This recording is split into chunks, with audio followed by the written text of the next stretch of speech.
Vanhuspalveluissa monet sanoo niin, että enää ei voida tukea eikä lisätä kotihoitoa, koska kotihoidossa olevat vanhukset olisivat jo liian sairaita ja tarvitsisi jo laitoshoitoa.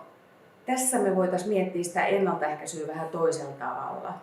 Eli esimerkiksi Espoossa omaishoidon piirissä on 3 kertaa vähemmän suhteessa ikäihmisiä kuin muissa kunnissa. Ei ole ymmärretty sitä, että omaishoito olisi se kaikkein edullisin ja myös inhimillinen vaihtoehto. Ja tämä omaishoito nimenomaan tarvitsee tuekseen sitten sitä kotihoitoa ja myös niitä vapaapäiviä näille omaisille, että he jaksaa. Tätä mä tarkoitan, kun mä olen sitä mieltä, että kyllä meidän edelleen pitää tukea kotihoitoa, meidän tulee tukea omaishoitoa ja tällä me säästetään kustannuksia ja tehdään inhimillistä työtä.